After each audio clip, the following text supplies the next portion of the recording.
esika kozali bote na babonné na biso parce que s'abonner na dire Rambi officiel TV ya bamote na bino yango yo bote pe na bandeko na ba s'abonner na dire ko s'abonner mikolo ko ya bamote na bino yango yo na mukona leto so na chaîne na biso na chaîne na bino dire Rambi officiel TV na émission na biso cuisiner avec nous ou belamba na biso na mukona lelo to memele bino lubo asika elibo babengi pondu on a son mukona lelo et de la pondu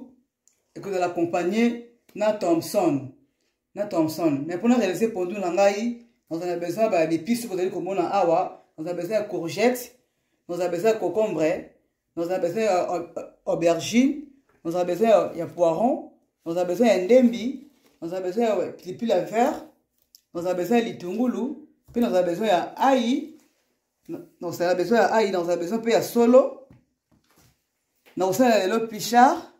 puis on a besoin de mbisi ya kokauka. Na kusala la place ya mungu na kusala la jumbo na sema ndio kinga na sala ka mingi cuisine na sala ka mungu tena sala ka mingi ya jumbo to vegeta na kusala pe oyo na pesa mafuta na kusala mafuta mbila mbisi na biso yango yo isina sokola ke malamu na kati déjà bapota bando no ba yebi ndeni basala ka mbisi ndeni basokola ka on to kozonga sima to ta ndenge nini na ko préparer des pistes nangai pour que tu aies connu la moto. À tout à l'heure. Merci beaucoup.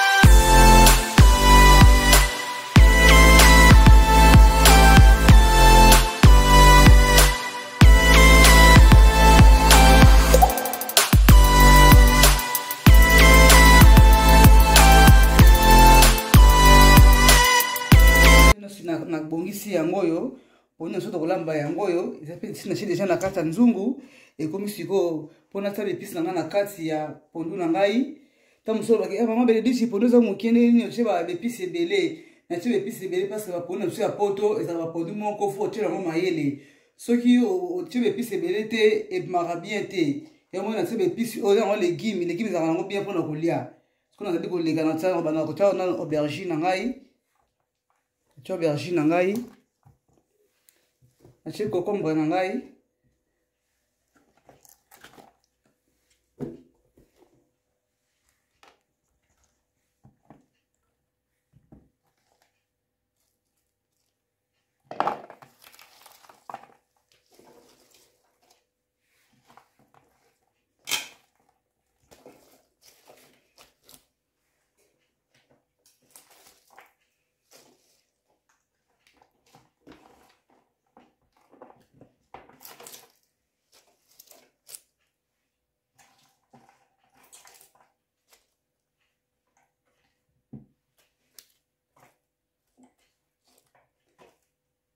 aina ngana tsemi bimba pona biki le mono na kati ya pondu kompo ko nika aina yo so dépend kana ndenge yo sepeli la mama eza pe mabete ko nika mais ngalo na tie aya mo bimba na kati ya pondu ngo pona biki ko lema na kati ya moto.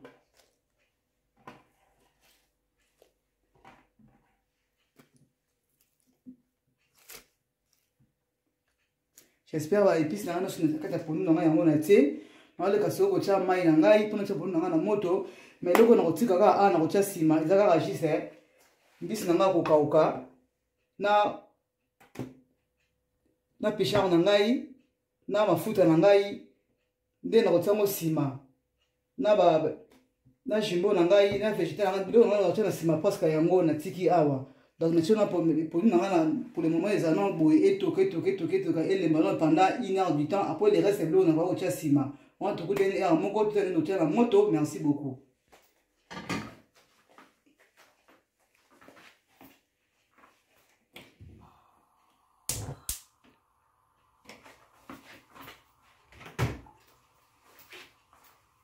Maya moto na ngai yango na tia na pondu na ngai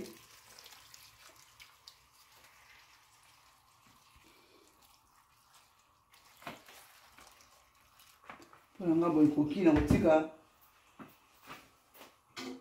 kotika pondu na ngai pendant 1 heure du temps. Pondu na ngai etoka lemba épice oyo ekita etoka lemba se mélanger bien mpona kotia le reste ya biloko na lakisi bino wana. À tout à l'heure.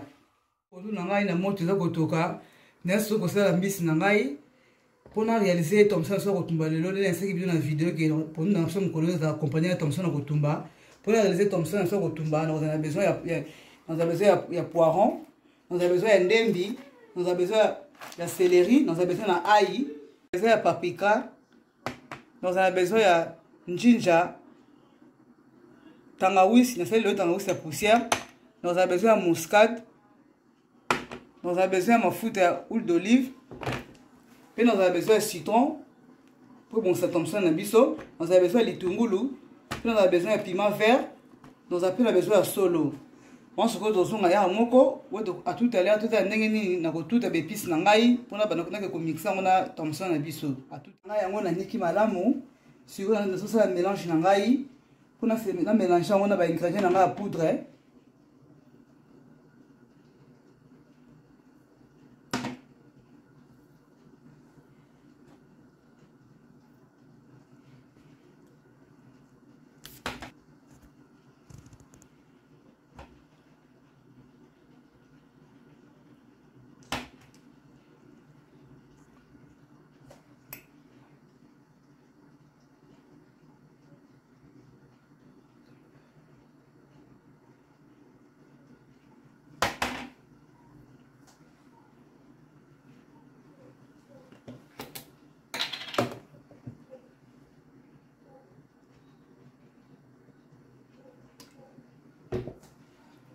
So on a mélanger l'épice na ngai ici on a fait l'épice ni on sait la Thomson na ngai donc d'habitude on a mélanger l'épice ici comme on va poser dans le na kata Thomson l'épice na ngai poudre yango na tie eza paprika na tie muscade ya poussière na tie ginger yango ya poussière. Na le reste des épices on a la fait bino ya konika yango na liko kobalusa on a fait na Thomson na ngai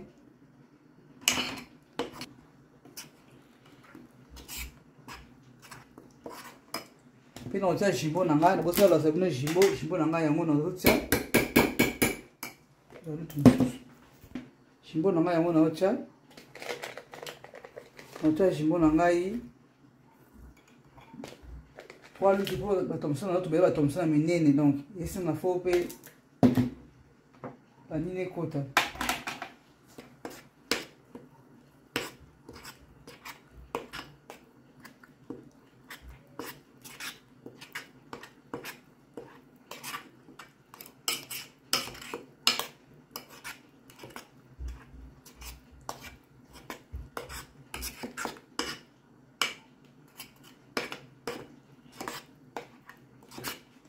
faut ça ou la ngaza mukina basa ou na ngandambo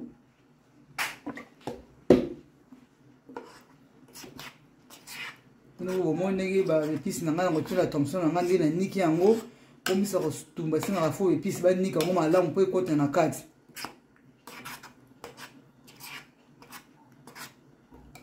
c'est bon l'épice na ngana yango yo et c'est mélangé très bien comme si go bien na ochape na tape citron na ngai po mbisa kotumba vraiment maman papa ko bossa na te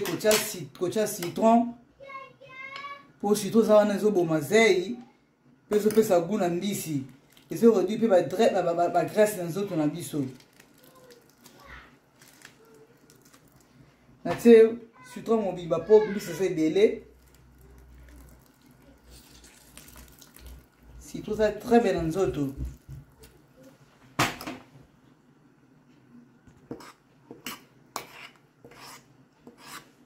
L'épice na ngai yango ese mélanger très bien siko nazo tia na mbisi na ngai mbisi na so yango yo eza ba mbisi minene ezo na fo épice ezala vraiment mungu ekoti malamu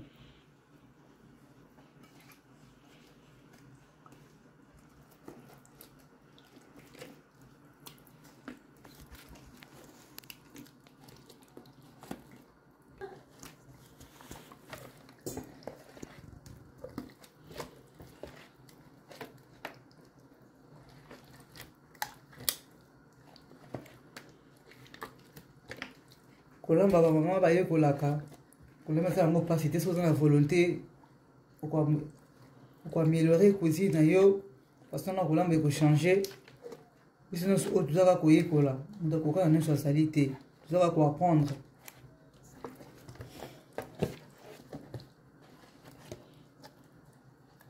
nayebiki botumbaka mbisi malamu me soki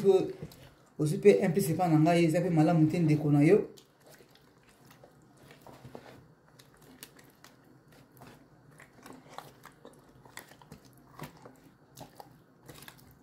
mbisi ya kotumba esengaka vraimen fo bepisi ekota na kati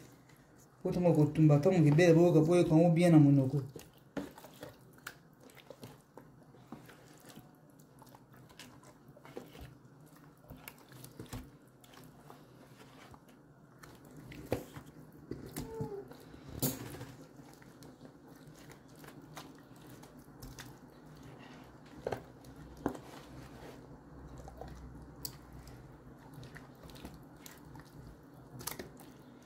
épice na ngai yango oyo ekoti bien na mbisi sikoyo ndenge eza wana na kotika Thomson pendant 1h30 ekota mungu bepisi ekota nde sikoyo tokoya kozonga mpona kotumba atanda produit na so ezaka moto eza kotoka oyo fisi ofiniki mbisi na yo mama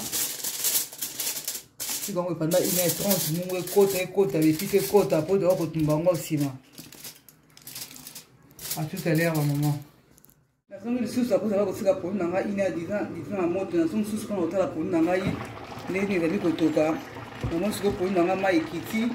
comme ce qu'on a étape, il y a pour finir des pistes, n'a pas on a ça, n'a pas pour nous, n'a pas.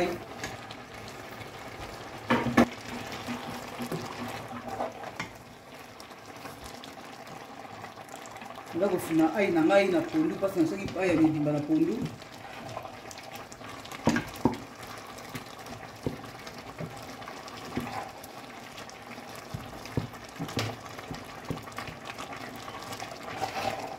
Soki na moto soki na pondu yango esi elembi yango efinani donc naza koleka mpona kotya miso ekokaka na ngai na pondu esi miso ekokaka na ngai yango oyo na kati ya pondu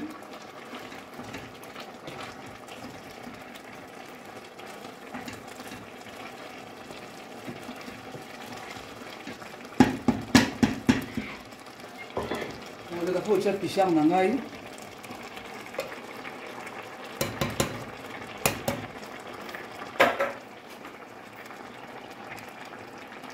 pichard na ngai wana natie na kati ya pondu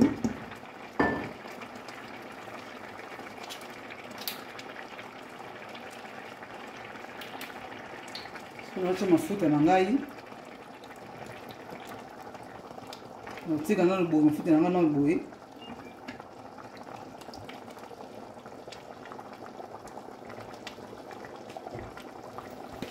pondu na ngai eza pondu ya loso te eza pondu ya fufu donc mafuta ebele te pondu mpe ezingaka mafuta ebele te mpona otya jimbo na ngai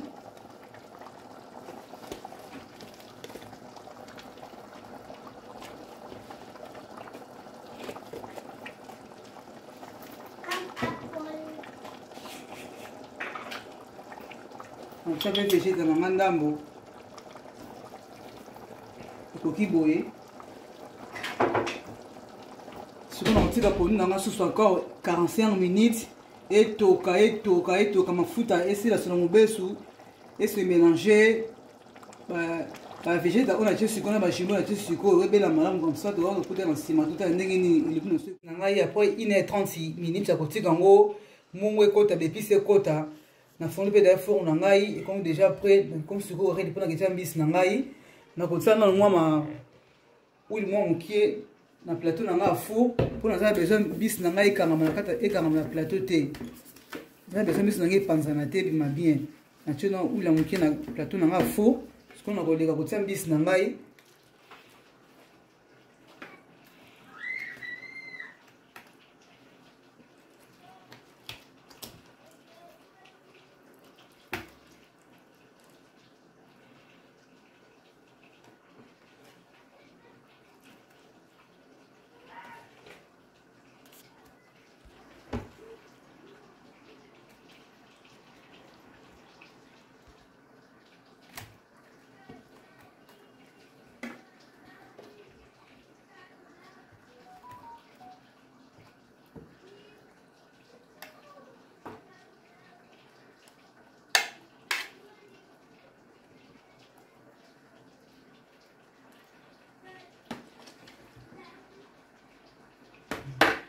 asisi kotia mbisi na nga na plateau à four soko nakokende kotia mbisi na nga na moto azofungola four mpo natia mbisi na ngai yango oyo mbisi na nga ndenge natie bongo nakotika yango pendant 30 minutes après nakoka kotala yango niveau nini oyo ekomeli mpona bakobalusa mbisi na ngai mais pour le moment nakotika yango pendant 30 minutes à tout à l'heure kotala pondu na ngai atikaki na moto mpona kobalusa mafuta pondu na ngai yango oyo eza deja ya kolemba eza deja ya kolemba bino bozomona nde pondu ezomonana awa nde bongo eza ya kolemba elembi kitoko non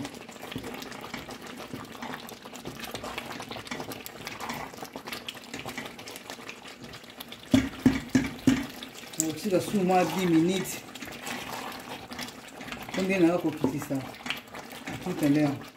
so yango oyo mpona biso namoni ebeli ebimi kitoko waw yomi ezobisa vraimen sur la pimbo vraiment donc nakasali ndenge kolamba pondu nga natiaki biloko presque bepisi na ngai na surtout mais natikaki mbiso okauka na ngai natikaki pichare na ngai na nsima eza mpe mabe te okotia mpe biloko nyonso tu mbala moko okangi ezodépendre kaka na ndenge osepeli olamba pondu na yo mais nga na préféraki na ngai natika nanu mbiso okauka natika pichare natia nsima j'espère que na ngai yango bongo ndenge ebimi kitoko pondu elembi maki bepisi naziaki ebele yango wana ebukani elembi vraiment donc y a rien à dire sikoyo nazoleka toleka nsima mpona présentation ya pondu na biso sikoyo naza koleka mpona tala mpe Thompson na ngai awa ndenge ezali kokende Thompson na ngai mpe yango namoni waw ezotumbama yango bien donc wana tokotika su mbisi na sokeke minute na moto etumbama malamu wana tokotala yango nsima zongo lisusu mpona kotala mbisi na ngai pendaki natikaki yango na moto waw namoni mbisi na ngai yango oyo ebeli kitoko vraiment yango oyo papa mama bino bomoi nde Thompson ebimi kitoko vraiment donc nakolongola yango sikoyo na moto nakoleka sikoyo kosala sauce na ngai ya batungulu mpona tia likolo ya Thompson na ngai ndenge alakisaka ndenge nasala sauce na ngai wana tokotani nsima tota ndenge tosala sauce na biso totia likolo ya Thompson na biso sauce na ngai ale kosala sauce na ngai oyo natia likolo ya mbisi na nga na sauce na ngai natie matungulu natie ndembi natie pipila vert nakotia mpe solo me nakotia solo sikoyo nanu te nazala nanu bepisi oyo natia awa elemba na mpo nakotia solo nsima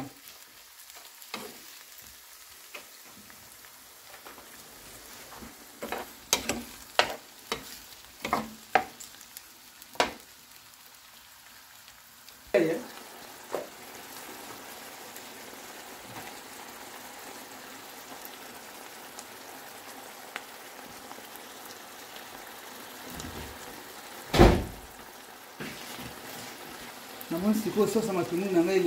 ebeli namoni matungulu na ngai elembi natia sikoyo efai na ngai na kati natia basolo na ngai solo na ngai natorisaki mpasa solo na ngai ezalaki makasi torisaki solo na ngai so na ngai bakotia vegeta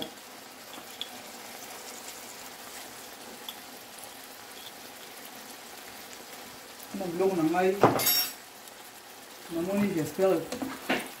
ekoki boye mpona sauce ya Thompson mosusu totundi nakozala lisusu mai na ngai kita mokie ekoma mafuta apo nde nanga kokitisa yango mpona tia na mbisi na biso wana tout à l'heure sauce na biso yango oyo ya Thompson ebeli bien namoni matungulu elembi bandembe mpe elembi pipi mpe avare natiaki namoni elembi sauce sikoyo ebeli tokomi sikoyo près po toleka tokende kosala présentation totia sauce na biso likolo ya Thompson wana sikoyo tokotala ndenge nini totia mbisi na biso nasali mpe nde totia ekisi na biso totokisi tokalingi lelo